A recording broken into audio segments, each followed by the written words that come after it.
Bonjour, les options 5 et 6 de Dosimac GX. Alors ces deux options, vous allez le voir, sont liées fonctionnellement.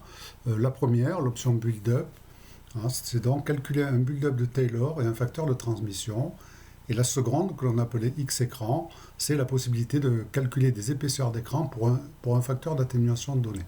Voilà. Alors, un petit retour sur le principe du calcul d'atténuation en ligne droite avec correction de build-up. C'est-à-dire ce qu'on appelle les codes déterministes. Tout d'abord, on commence par calculer le débit de fluence. Vous avez ici la source et puis le point de dose avec une distance petit d. On commence par calculer donc un débit de fluence au point P, c'est-à-dire un nombre de photons incidents par centimètre carré. Donc c'est l'activité fois l'intensité que divise 4πd2. C'est une formule approchée. Et donc on multiplie ce débit de fluence par le coefficient de conversion, fluence équivalent de dose, ici par exemple pour calculer un débit d'équivalent de dose ambiant. Bon, ça c'est le calcul source nu. Ensuite, on peut intercaler entre la source et le point de dose un écran d'épaisseur petit x, et là on vient donc calculer une atténuation en ligne droite. On multiplie le résultat précédent par exponentielle moins mu x, où mu c'est le coefficient d'atténuation linéique pour les photons d'énergie donnés dans le matériau donné, x l'épaisseur d'écran. Voilà. Et ensuite, on vient corriger ce calcul avec ce terme dit de build-up qui prend en considération le fait que, par le calcul exponentiel moins mu x, on fait disparaître des photons incidents, d'accord, mais certains de ces photons peuvent diffuser, voire diffuser dans l'écran plus loin et revenir vers le point de dose. Ce qu'on appelle un facteur de reconstruction de faisceau. Et donc on utilise pour ce faire un coefficient de correction qui est multiplicatif. Une remarque, en toute rigueur, il faudrait que ce coefficient de correction soit additif. C'est-à-dire il faudrait calculer ce qu'on appelle un débit dose dû à l'affluence primaire et rajouter un débit dose dû à l'affluence diffusée. On utilise un facteur multiplicatif, c'est l'usage. Ces facteurs multiplicatifs, on ne les a pas inventés. On est allé les chercher dans un document américain qu'on appelle la NSANSI. Voilà, c'est un standard américain qui décline ces coefficients de build-up pour divers matériaux. Alors, un point important, avant de regarder les options proprement dit, ce facteur d'atténuation exponentielle moins mu x, on voit dans l'exposant le terme mu x, qui est fondamental. Alors ce terme mu x, qu'on appelle petit n, nombre de longueurs de relaxation, c'est un nombre sans dimension, mu 100 cm moins 1, x 100 cm, donc le produit c'est bien sans dimension. Voilà, donc on l'appelait nombre de longueurs de relaxation, c'est pas le terme idéal, c'est simplement parce que c'est dans une exponentielle. On peut aller un petit peu plus loin, voir ce que ça représente physiquement. En fait, il faut savoir, je vous rappelle que mu, c'est l'inverse du libre parcours moyen. Et réciproquement, le libre parcours moyen, c'est 1 sur mu. Donc mu, ce sont des centimètres moins 1, et donc 1 sur mu, ce sont des centimètres. Voilà. Donc ça, le libre parcours moyen, c'est vraiment une grandeur fondamentale en physique des photons, et qui est très importante sur le plan de la radioprotection, on va le voir de suite. Donc ça veut dire quoi ? Eh bien, ce terme mu x, on peut le transformer et lui donner un sens physique. En fait, c'est x que divise le libre parcours moyen. Ce qui veut dire que ce nombre ici, ce nombre petit n, c'est l'épaisseur de la cible en unité de libre parcours moyen. Voilà, si petit n est égal à 3, ça veut dire que votre cible constitue pour ces photons d'énergie donnée 3 libres parcours moyens. D'accord ? Et le facteur de transmission, exponentielle moins mu x, c'est toujours exponentielle moins petit n. Moins exponentielle moins l'épaisseur de la cible en unité de libre parcours moyen. Alors c'est le facteur de transmission hors build-up. Alors cette fonction exponentielle moins n, si on la décline pour quelques valeurs particulières de petit n, attention, petit n n'est pas obligatoirement un nombre entier. Vous voyez que pour petit n est égal à 1, c'est-à-dire un écran égal à 1 libre parcours moyen, eh bien le facteur de transmission c'est 36%, et le facteur d'atténuation, c'est-à-dire l'inverse de ce nombre-là, c'est le faisceau est divisé, le débit dose est divisé par un facteur 2,7. Toujours hors build-up pour l'instant. Voilà. Alors, on se rend compte qu'un écran sérieux, ça commence à minima avec 3 libres parcours moyens. Alors, on a un facteur de transmission de 5%, un facteur d'atténuation de 20. Et puis bien sûr, si vous prenez 10 libres parcours moyens, c'est beaucoup plus efficace. Là, vous divisez par un facteur 22 000. Voilà. Donc ça, ce sont quelques ordres de grandeur qu'on peut avoir à l'esprit et qui permettent de dimensionner rapidement une protection. Alors, je vais appliquer cette fonction build-up à un petit exemple que l'on avait vu précédemment. On s'était intéressé à l'estimation de l'activité d'un générateur de technétium 99M à partir d'une mesure de débit dose. Et l'on avait vu que ce générateur de technétium, ici, était placé derrière 5 cm de plomb. Voilà. Et on avait dit la chose suivante. On avait dit c'est le molybdène 99 que l'on voit, et non pas le technétium. Et en prenant la table d'émission du molybdène, on avait dit on va simplifier les calculs en considérant que le 140 keV ici, qui est l'émission la plus intense, à travers 5 cm de plomb, on peut la négliger. Et on ne prendra en considération que le 739 keV, le 777 keV, que l'on peut condenser en une émission unique de 750 keV à 16%. Voilà. On avait même négligé une émission à 366 keV. On va le justifier maintenant avec l'option build-up. Voilà, c'est parti. Donc, les options build-up. Alors, les paramètres d'entrée, ici, vous rentrez l'énergie gamma. Alors, on va commencer par justifier le fait que l'on n'ait pas pris en compte le 140 keV. Alors, si vous rentrez 140 keV, nature de l'écran, c'est du plomb, et vous rentrez ici 5 cm de plomb. Et alors le calcul va vous donner diverses grandeurs.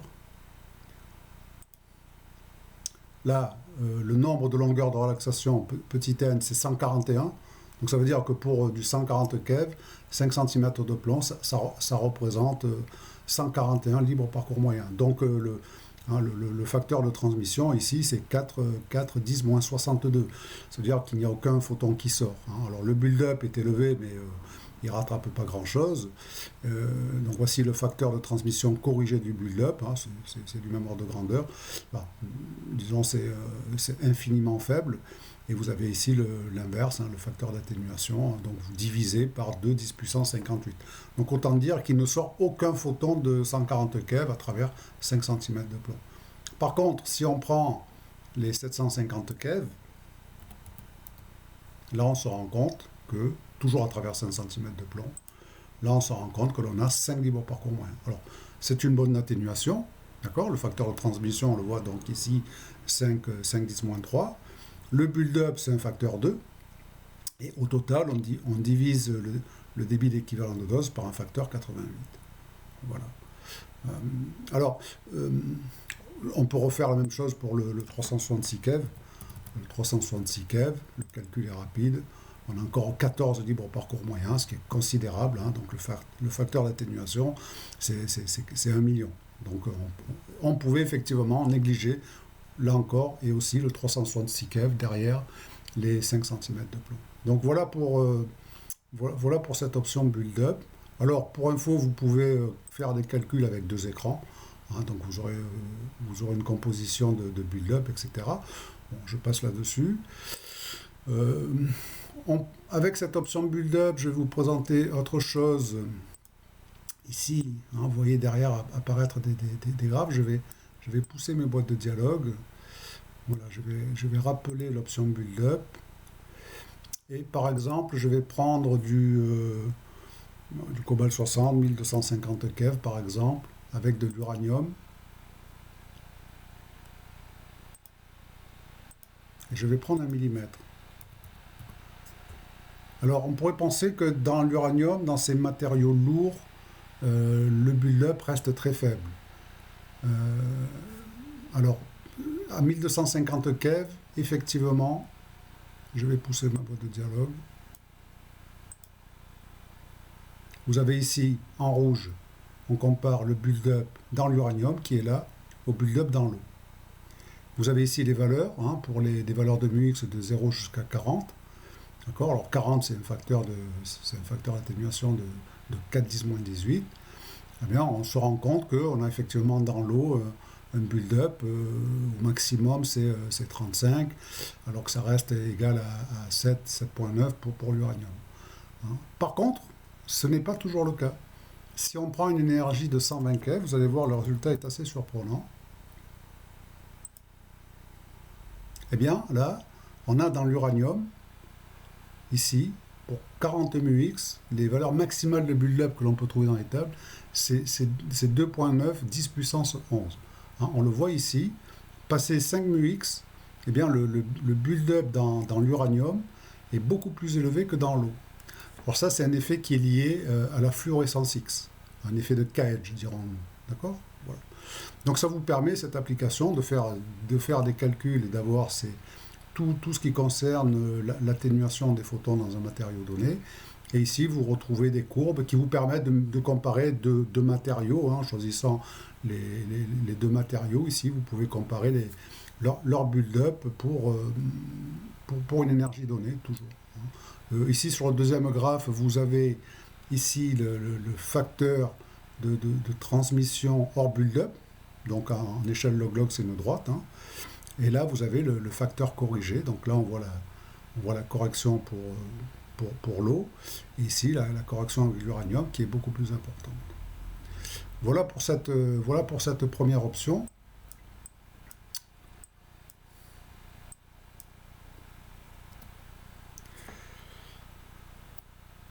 La seconde option, donc, qui permet de compléter ces calculs, on va le voir avec l'option X écran. L'intérêt de cette option, que moi j'aime beaucoup, elle évite d'aller chercher dans des abacs divers et variés les épaisseurs d'écran nécessaires et suffisantes pour atténuer d'un facteur donné. Voilà. Hein, donc, une option très, très simple à mettre en œuvre, à utiliser. Voilà, donc là encore on rentre une énergie de gamma, donc on peut rentrer là encore le cobalt 60, on souhaite, on prend un matériau protecteur, prenons encore du plomb, et là vous pouvez rentrer le facteur d'atténuation à atteindre. Alors vous pouvez calculer le fameux écran moitié si vous souhaitez, vous rentrez 1 sur 2, vous calculez, alors vous avez trois résultats, vous retrouvez ici le libre parcours moyen. D'accord, ben voilà, le libre parcours moyen des photons de 1250 keV dans le plomb, c'est 1,5 cm. Vous avez ici l'écran moitié sans build-up, 1 cm. Hein, vous voyez, c'est un petit peu plus petit que le libre parcours moyen, hein, un log de 2 près. Et là, par contre, hein, dans la mesure où le build-up vient remonter, après l'atténuation en ligne droite, le build-up vient remonter le débit dose, il faut rajouter un petit peu de plomb pour réellement diviser par un facteur 2, et là vous avez l'écran moitié avec build-up. Voilà. Donc ça c'est obtenu par une méthode de solver interne, hein, parce que l'expression build-up fois exponentielle moins mux ne s'inverse pas. Alors bon, vous pouvez calculer l'écran moitié, vous pouvez calculer si vous voulez l'écran dixième, hein, là on se rend compte de l'écart entre le calcul avec et sans build-up. Mais vous pouvez calculer l'écran 3512 si vous souhaitez, hein, vous rentrez la valeur que vous souhaitez et vous aurez directement l'épaisseur correspondante avec build-up. Hein. C'est en toute rigueur celle qu'il faut utiliser. Alors là on voit l'écart avec et sans build-up. Si on prend un matériau beaucoup plus diffusant, l'eau, alors bien sûr on va avoir des libres parcours moyens fondamentalement différents. Hein. Le libre parcours moyen du 1250 keV dans l'eau, c'est de l'ordre de 16 cm. Et là, il vous faut donc sans build-up, il vous faut 129 cm, 1,29 m. Et pour tenir compte du diffusé dans l'eau, il faut 165 cm, 1,6 m. Donc voilà pour ces deux options assez simples à utiliser. Ici, j'aime beaucoup cette fonction X-écran parce qu'elle permet de dimensionner très rapidement des dimensionnements. Alors attention, pour une énergie donnée. Hein, si vous avez affaire à un radionuclide multiphotonique, à ce moment-là, il faut calculer, je dirais, à la main, hein, en faisant soi-même fonction solver. Hein, il faut calculer, je peux vous montrer rapidement, hein, si vous prenez par exemple une source de gamma graphite de sélénium 75, Voilà, on va prendre 40 curies. Eh bien, c'est un émetteur multi-énergétique hein, qui va de 130 keV, on a du 400 keV. Et donc, si vous cherchez un facteur d'atténuation de l'ordre de 10, hein, ben là, vous commencez avec donc un écran de plomb. Vous pouvez commencer avec, par exemple, 3 cm. Hein, je tape au hasard. Et là, vous avez un facteur d'atténuation qui est considérable, hein, 6000, donc c'est beaucoup trop. Donc on va prendre 1 cm, 0,5. Voilà, on a 12. Hein, donc 0,4. Voilà, en fait, ça atténue beaucoup parce que on atténue beaucoup les faibles énergies qui sont assez dosantes. Voilà. Donc c'est entre les deux. Voilà, on va oser, on va aller jusqu'au bout, 0,45. On devrait avoir un facteur. Voilà, en général, en 4-5 fois, on arrive à avoir le facteur d'atténuation nécessaire et suffisant, build-up inclus, bien sûr. D'accord ? Voilà, je vous remercie.